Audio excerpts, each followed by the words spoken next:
Salem, and we're expanding to Eugene and Bend as well. So before I kind of talk a little bit about where we're at with our therapy in the Salem area, I just want to talk a little bit about what Sunrise is and what ABA therapy is. So Sunrise is home and community-based and also center-based therapy for applied behavior analysis. We work with a lot of kids coming from all kinds of different backgrounds. We have as young as 2-year-old all the way up to 18, and even some that are over 18 that we work with. And we offer personalized therapy in a setting that is depending on what their needs are. So we have some learners who might need some extra support in the home, some might need a little extra support in the school. So we kind of meet our clients where their needs are. So what is ABA? So ABA therapy is a science and evidence-based and data-driven type of therapy. So when you start with us, most often, you get referred from the your insurance company or your primary care physician. Majority of our kids have an autism diagnosis, but it's not a requirement. We do take in learners who doesn't have an autism diagnosis as well. But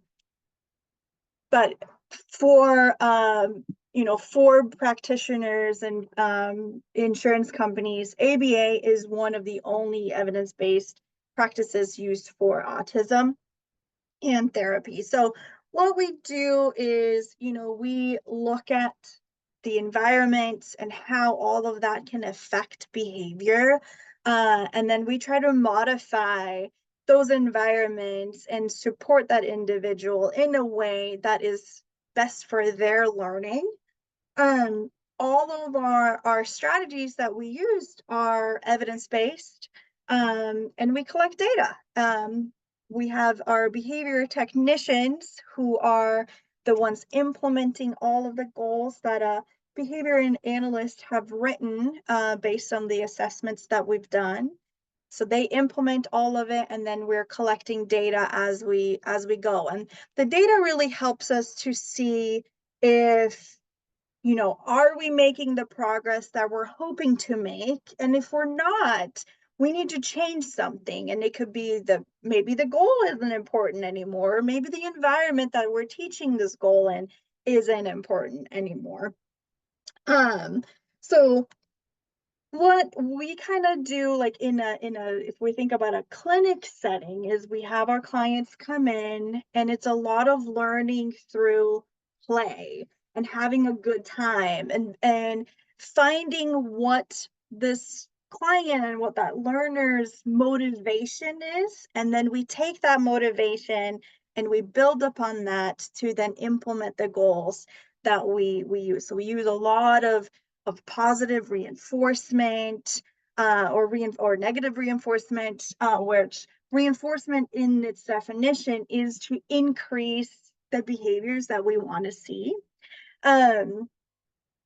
We also are very focused on obtaining assent from our learners. So making sure that we are, focusing on, because we all have our own different trauma. So making sure that we are trauma informed and having the learners assent before we do anything.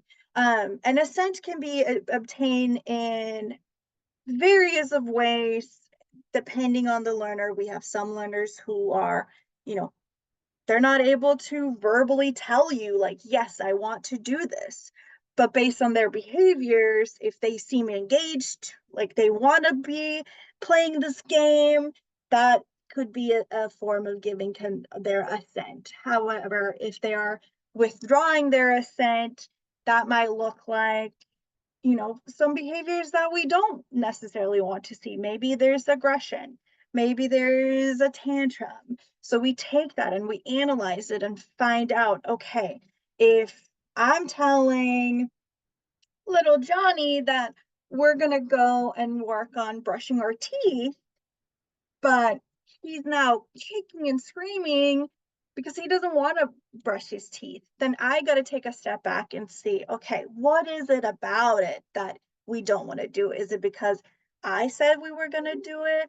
Is it because we have, is it like a sensory thing? Maybe it's the flavor of the toothpaste that we don't like. So we look at all those things to figure out what, um, what is it that we don't like about it so that we can kind of manipulate the environment, because we want to make sure that we all can, get the goals that we want to have and that the families have said and the clients want, so that they can live their best in life, that they want to live.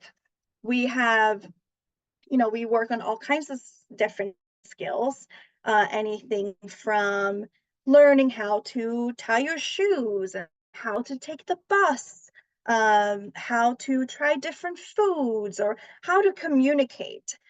Communication is a big thing that we are working on. We often see that if our communication skills are increasing, our behaviors are often decreasing. And one of the reasons for that is they just want to be heard and they want to be able to communicate in a way that is going to be understood. So all behaviors is a form of communication. We just want to teach them a way to do it effectively so that it's understood by everybody. Because I can have a client who, you know, their family is able to understand everything that they mean at all times because they're with their child all the time. But a school personnel or a doctor might not be able to understand. So we're trying to help find a way for this learner to communicate in a way that it could be understood by everybody, because caregivers are not going to always be present, or whoever they're going to be with. So that is another big thing that we work on. So in our in the Portland and Salem area currently, we have one clinic, which is located in Milwaukee. So all of our other areas we do in-home and community settings. We currently have also some social skills groups where we have a lot of teenagers come with us, and we go and we take the bus together, or we learn how to go to the grocery store, or how to, maybe plan a get together with other kids, creating friendships, all of those things that can be very hard for kids. And we have different age groups for that. We have one currently that's 7 to 12, and then we have one that's 13 to 16, and then 16 to 17, possibly 18, depending on the learners. And that is something that we do twice a week. We have a Thursday group and a Friday group, and then the rest of it is individual. So they have a direct behavior therapist that is with them for their sessions. Other than that, in regards to how to get in contact with Sunrise and how to get these kind of services, is most often we get referral through the primary care physician or an insurance case manager, but you can also reach out to us directly. So if you were to kind of reach out to us, what we will do is have our intake team talk to you. They would go over to see if the insurance is covered, that they currently have is covered by us, and the services are covered. If they're not, we do have an option to pay out of pocket. That also kind of just depends on the situation of the learner that we are supporting. Once they've gone through the intake process, we start the assessment process. And the assessment process looks like we're talking to, whoever the caregiver might be, or whoever might know the learner. Maybe it's a teacher, maybe it's a PCP, a foster mom, a foster dad, siblings, whoever knows this learner the best. Then after that, we have a couple of assessments that we do. We have one standard assessment that all insurances requires, which is called the Vineland, which is it's a lot of questions, which goes over kind of skills that this learner should have compared to other peers. And then we can use that to kind of look, okay, here there might be a skill deficits when it comes to making friends, or there might be, maybe they're super good at daily living skills. So we can kind of see what their strengths and weaknesses are. Then from that, we go and we meet the learner, we meet the client. Maybe we meet them in their, where they're living. Maybe we go to their school, wherever the need is, of where we're maybe seeing some of the more challenging behaviors. And then we take our observation notes. We do our direct assessments, which there's a lot of different direct assessments. So kind of based of what we've seen, we will then pick the assessment that we think is going to be best, a best representative of kind of what their current skills are. Then we take that and we create a pretty big report with a lot of like background information, any trauma that they might have, so that we can know how to approach this learner in the future when we do start that direct portion, and how do we incorporate our goals to best support them. Then we look at what the result of these assessments are, and create goals based on that. And we create goals, if it's an older learner, let's say it's a teenager, we often ask them, like, what is important to you? Like, what would you like to learn to do better? So we have a lot of input from our learners, and kind of what their hopes are to and what they want to accomplish. Once that is all done and the report is written up, we send that in, and then depending on the insurance, some insurance are very quick, and it takes maybe 2 weeks, and then we have an authorization that says, okay, yes, you can now start your services. And then we kind of go from there. When we do start our services, the first few weeks, maybe even a month or two, it might look like we're kind of just hanging out, we're getting to know each other, we're building that rapport and that trust. Because if anybody that I didn't know came and told me today, oh, we're gonna go and take the bus together, I would be like, no, I don't know you. Or we're gonna go and I'm gonna teach you how to brush your teeth, and be like, no, thank you. So we're building that rapport and that relationship before we start implementing any of our goals. Once that rapport is built, then that's when we start implementing more of these. But we're still always analyzing and assessing how to implement the goals, and how to approach this learner. Some of it might look like we're going to sit at a table and we're going to do some work tasks. Others might be, we're going to be on the playground with other kids, and learn that way. So that is a lot of kind of what Sunrise does, and kind of how we approach starting our ABA therapy with our learners. Any questions?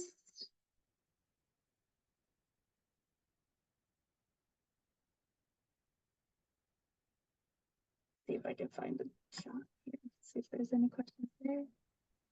I have a question. Yeah. I think you said your approach is like data based on how you customize your goals and so forth? Can you go into that a little bit more? Yeah, so we can have all kinds of different data that we're collecting. We collect frequency data, like how often are they doing it? We can collect duration data, like how long. So one example I have is, you know, a lot of the things we do, we have to wait for. We have to wait in line. We have to wait to get access to a preferred item or a preferred thing, because maybe another learner or somebody else is engaging with what we're wanting. So then we can work on increasing the how we tolerate waiting for something. So that would be like a duration target of, maybe we started off with, if I was the learner, I tolerated waiting for about 30 seconds. And if I didn't have what I wanted in 30 seconds, maybe I had a tantrum. Now, so we systematically increase that duration of, we start with, we're going to wait for 30 seconds. When I've waited for 30 seconds, I get access to the thing that I wanted. Maybe it was a YouTube clip that I really wanted to watch. So I'm super motivated to watch this YouTube clip. And I've now learned that if I'm told to wait, I know that, okay, I can wait for 30 seconds and I will get it. So that kind of falls in with creating that trust again. Like, I know they've told me in 30 seconds, I will get it.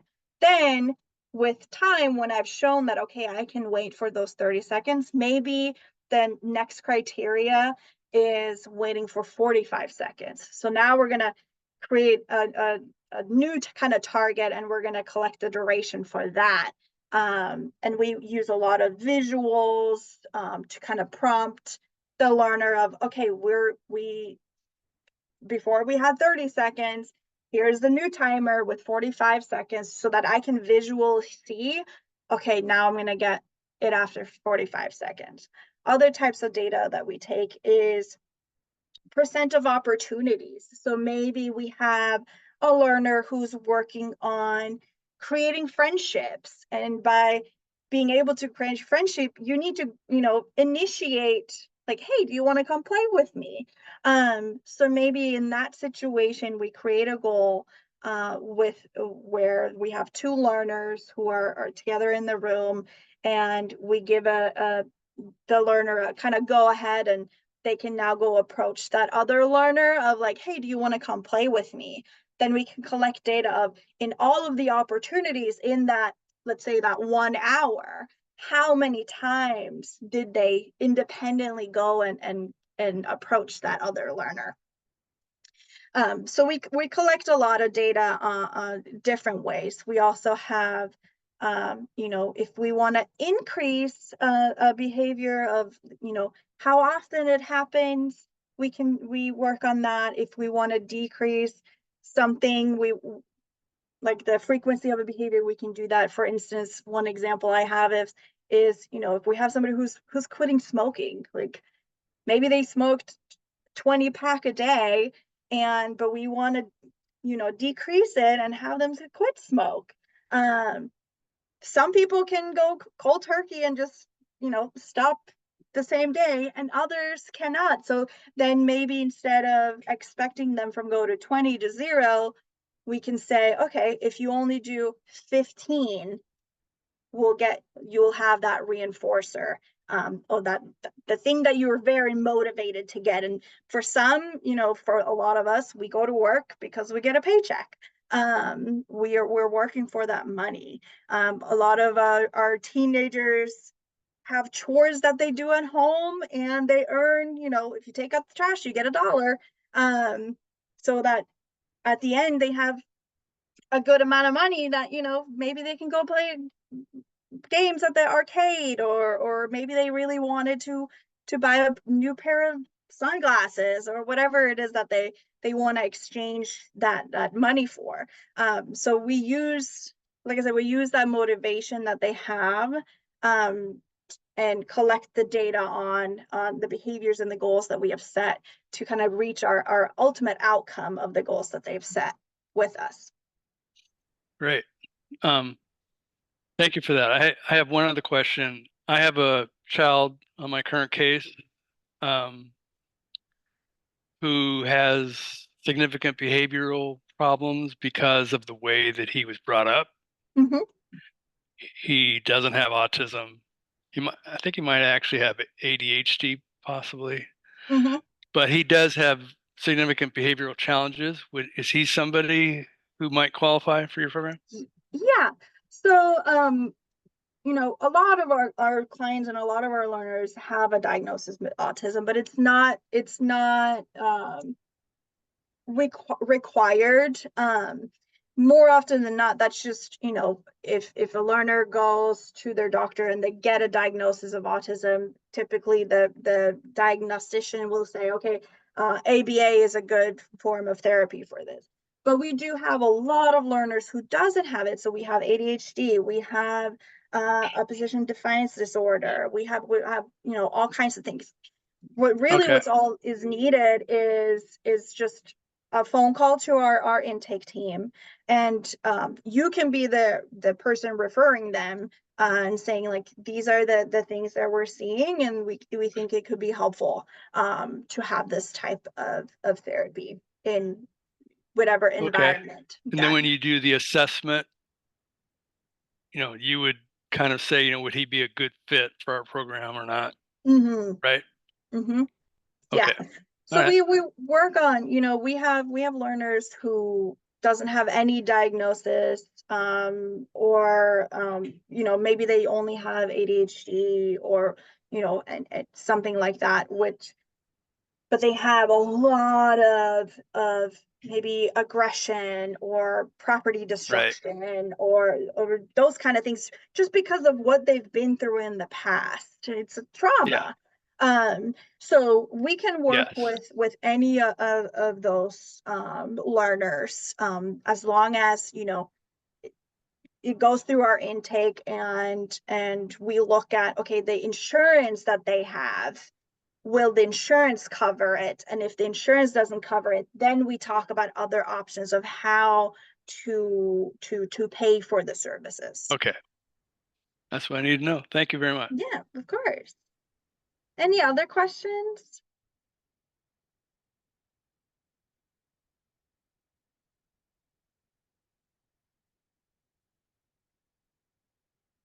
Does anybody else have a somebody in mind that they think would be a good fit for this type of therapy? Ma'am, do you work with children with reactive attachment disorder? Yes. So we really work with anybody. Like, we don't there's nobody that can come to us and say, oh, I have this and this, and we're going to turn them away. So we will always look at all of the areas of, you know what what is the referral, and what are some of the challenges that they face every single day. And then we go back to the intake team and look at, okay, how can we either get a referral from a PCP, get a referral from whoever is working with them. It can be from a teacher. Anybody can give that referral, and then we go and look at, will their insurance cover it? And if like I said, if it doesn't, we look at other options for that. By the way, do you know if the Oregon Health Plan covers this? Yes. Okay. Yes. Thanks. Yeah, so currently, we take majority of insurances here in Oregon, and majority of the insurances will cover ABA, as long as there's a clinical reason, and for it. Do you work with children that only speak a different language? Do you have interpreters? Yeah. So we have learners with all kinds of different language backgrounds. We do have some staff that speak other languages. And then if we don't have staff, we do have a majority of the insurances also provide interpreter service. But we also work with a third party interpreter service in case the insurance doesn't cover it, or if the learner is paying out of pocket.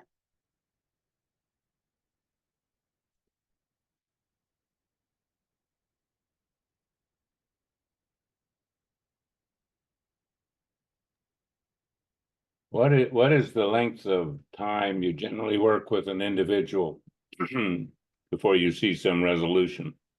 Great question. So it really depends on, you know, a lot of different factors. We've had some learners that come in and, you know, after we've established that report, we immediately start seeing some improvement in some areas, or maybe all the areas that we're hoping for. And then there are other situations where, you know, maybe their past situations and their trauma, we have to, you know, approach the situation very carefully, and we don't expect them to make improvements as fast as maybe some of our other learners. But we do, you know, we like to say that we're trying to work ourselves out of a job. We don't want you, and we don't want this learner to be with us long term. We want to make sure that we can come, because it's an intrusive, you know, we're in their lives.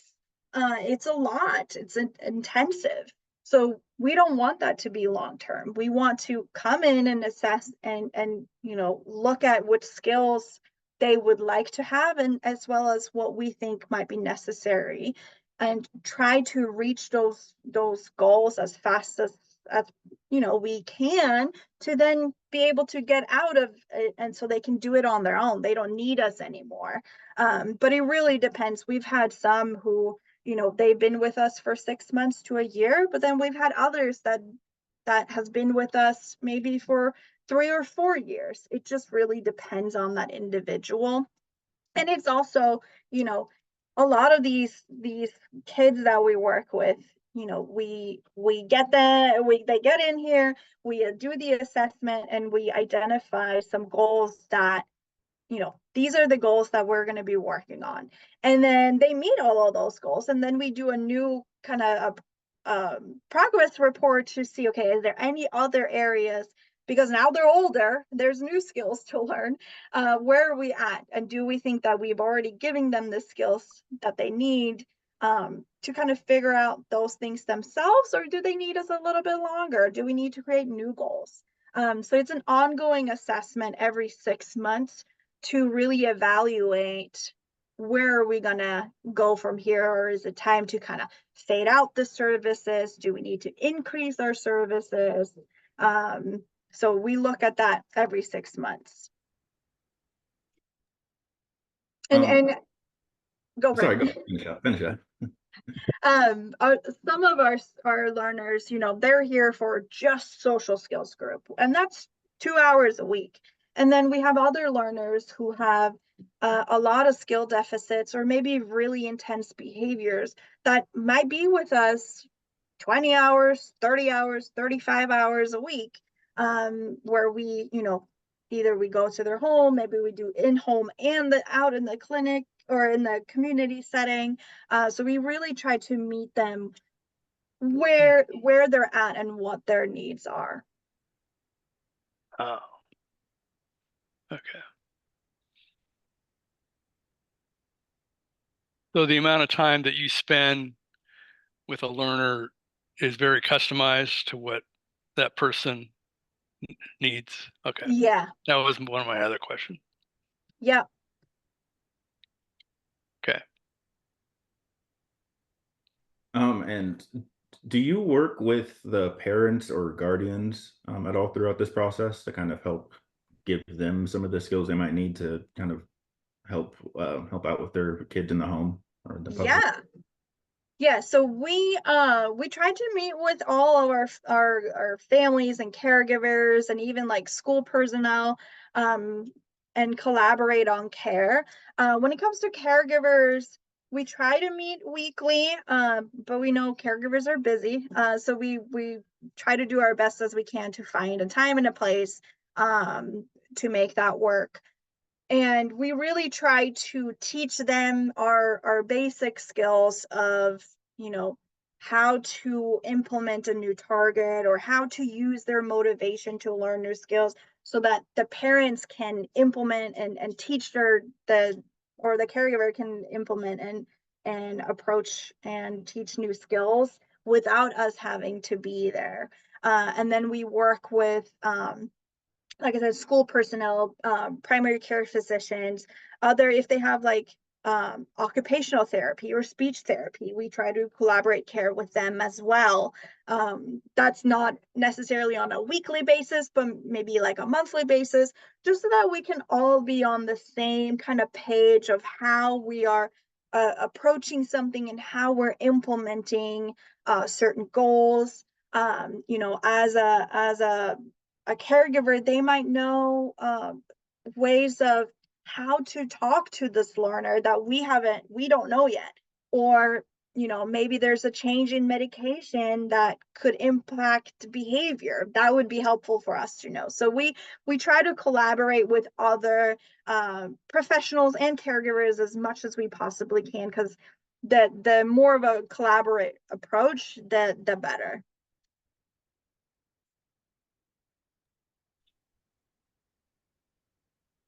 And I have another question. I'm wondering like how big your organization is, like how many clients do you have? And is there, I'm imagining you only have some kind of maximum number that you could have, or is there like a waiting period for new clients? So we currently don't have a waiting period for if it's like an early in the morning or like midday. So anytime between pretty much 8 to 4, we are fully open currently.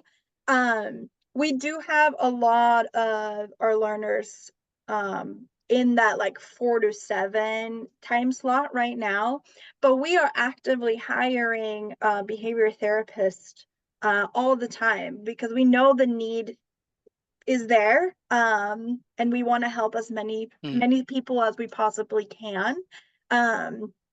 But with that said, you know, if you were to have somebody who had that availability between that 4 and 7 time slot, there might be a little bit of a wait until we can find that best person to fit with that learner. And is that typically when you work with school children? You know, school's going to start soon. When kids are in school, how does that work? It depends. So like we can, if it's a private school, or if it's a lot of charter schools, those kind of schools, or if there's a specific school that has a behavior program, they sometimes allow us to come in and have our sessions while they're in class. Oh, okay. I see. If it's a public school, it becomes a little bit more tricky, because they have their own staff in the schools, Okay. but they do allow us to do that collaboration piece. And then we also have a lot of learners who, you know, are in public school, but maybe they're just half day in school, or they get out earlier than the other kids and have a little bit of availability earlier in the day than that 4 to 7. We would be able probably to staff that quicker, but that's not to say that we would not take anybody in that 4 to Okay. 7. And that could work well, the Sorry, time. I don't know if I cut Like if a out child or... has if a child has an IEP at school, Yeah, that could be part of their IEP, I guess, is to have a session a couple times a week or something like that. yes, some of the IOPs that I've seen is, you know, they will have a kind of like a direct person at school, and then they might get out earlier to be able to access ABA services. Okay. Or if that's not the case, we work alongside with the schools, and you know, we make sure that our behavior intervention plans and their IEPs are not contradicting each other, so that, you know, we make sure that we're not teaching them something and then the school is teaching them something completely different, because that would just be confusing. Yeah. So we work with the school to make sure that we have that. Okay. Thank you. Yeah.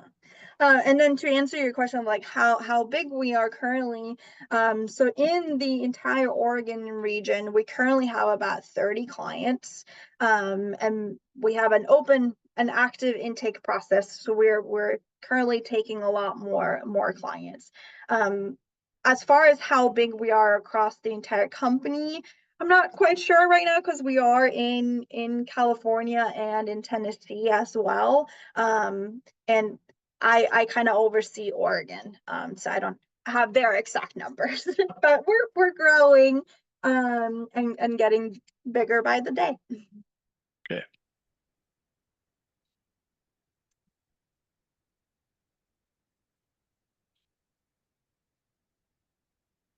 Any other questions? Yeah, I might have missed this earlier. What ages, the age ranges you work with? Yeah, so we do as young as 2 and all the way up to 18. We do have some learners who are over 18, but majority of our age range is that 2 to 18. All right, thank you.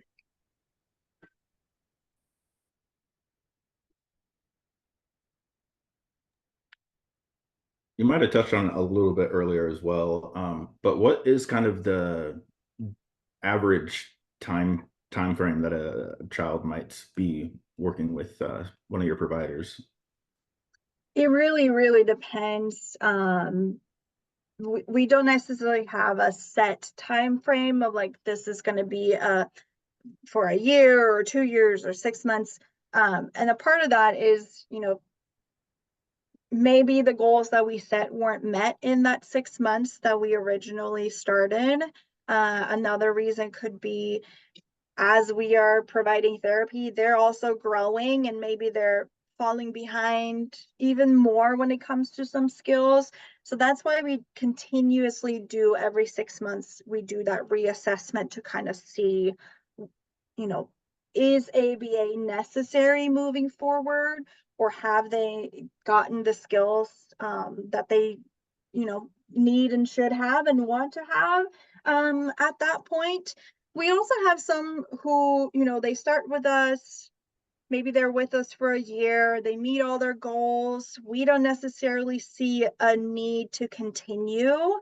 So then we graduate them and then they go on and then maybe, they become teenagers and there's new issues and there's hormones and there's all these things that now is a new part of their day, and maybe they come back to us and we work on some new goals that are more appropriate for that time frame and that where they're at that time in their life.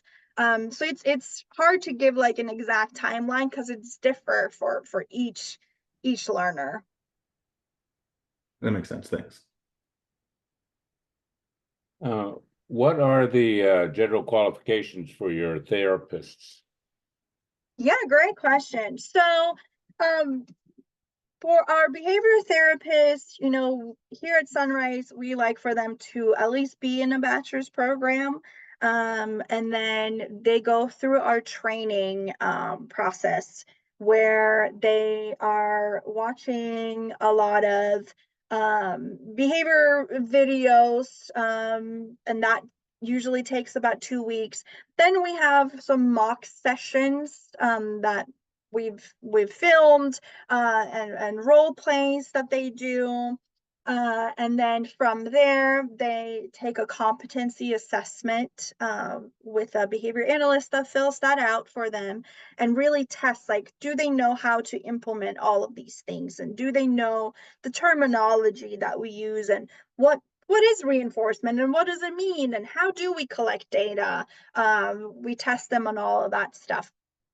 And then if they pass that, they go on and get a state license. So in Oregon, a state license is required. So they go and get that, and then they sit for the registered behavior technician exam, which is a board exam that they have to take. And then it's continuous training throughout, which they get from their behavior analysts. So a behavior analyst or a BCBA, what they've gone through is they have a master's degree in behavior analysis. Then they've done about 2,000 hours of implementing direct therapy, as well as learning how to do the assessments, learning how to write up these plans, and everything that goes around with that. Then we have to then sit for a board exam and get licensed through the board as well as the state, to be able to say that we are a behavior analyst, and then we continue to train the behavior technicians, because like I said, everybody's different, and what might work for little Johnny and how we've implemented goal and how we're trying to decrease the problem behaviors or the challenging behaviors might not work for little Katie over here. So we're constantly having to look for different avenues and look for different types of interventions and train our behavior technicians on that specific intervention plan for that specific learner. Because there's no one shoe fits all in this field. And kind of a follow-up on that, I think you mentioned earlier, the therapy is pretty much customized to the individual client, but I'm wondering, is most of the therapy individual based, or are there some kind of group sessions that you do as well? Yeah, great question. So majority of our therapy is individual based. We do have those social skills group that we do where we have more of like a group curriculum that we implement. But for majority of our learners, we have that one-to-one individually based approach. That could look a little bit different in a clinic setting, because in a clinic setting you have a lot of kids in at the same time, and you might share a room and share the gym, and so it's still individualized, and you still have that one-to-one, but it just looks a little different versus like if you're in home, they might be the only kid in that home, so then it's just going to be a little bit different. But could you give me an example of like a group trying to do some social training? Because I think like my case, that would be very helpful. Yeah. So we have a couple of different groups. So we have one group that meets out in the community, and they kind of come together and decide as a group of what the next week's activity is going to be. So we've had a group where, they went to Target and they took the bus there together. So learning how to take public transportation, learning how to, go shopping and how to pay for things, as well as doing that while talking about maybe some friendship topics, learning how to build friendships and maintain friendships, learning that just because somebody doesn't like Minecraft doesn't mean you can't be friends, because you can have other things in common. So working on building those and then having those conversations out in the community. Then we have some that, they come into the clinic and they kind of maybe work on more like group projects together on how to collaborate and maybe closer to what you might see in school when it comes to group projects and things they have to do, but still kind of learning on how to build and create those friendships, having those conversations and finding things in common, and also learning to agree to disagree sometimes.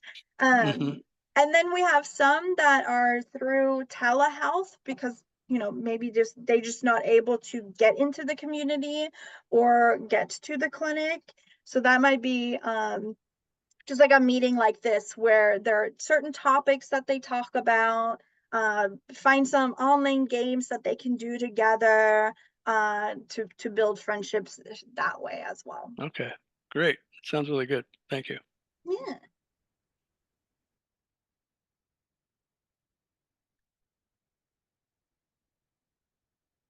Any other questions?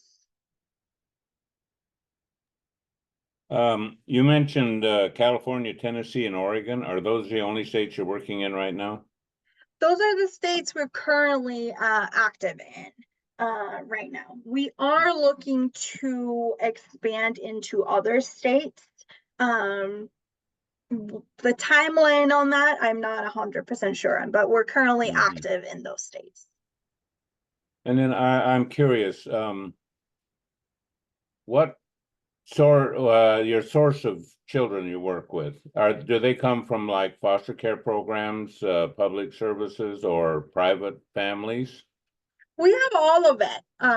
It really is just, who found us and wanted to have ABA therapy and might find that that is helpful. So we work with a lot of families that have reached out to us directly. We work with a lot of families that got, recently diagnosed and it was encouraged by their primary care physician. We work with a lot of foster kids who have come from all kinds of different backgrounds and been referred in all kinds of different ways. We also have some that get referred directly from schools or other types of programs. Okay, thank you.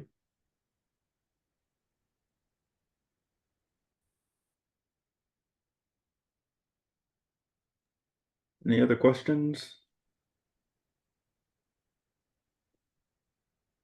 Checking the chat to see if anyone's typed anything in there. Doesn't look like it. Okay.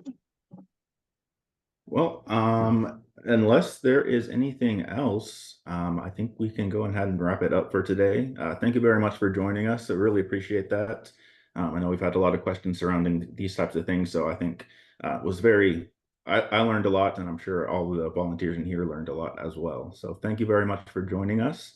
I really appreciate it. And I think that is where we can wrap up for today. So thank you guys for coming in. Appreciate it. Thank you guys Yeah. so much for having me. Thank you. That was great. Really good. Take care. Bye. Thanks.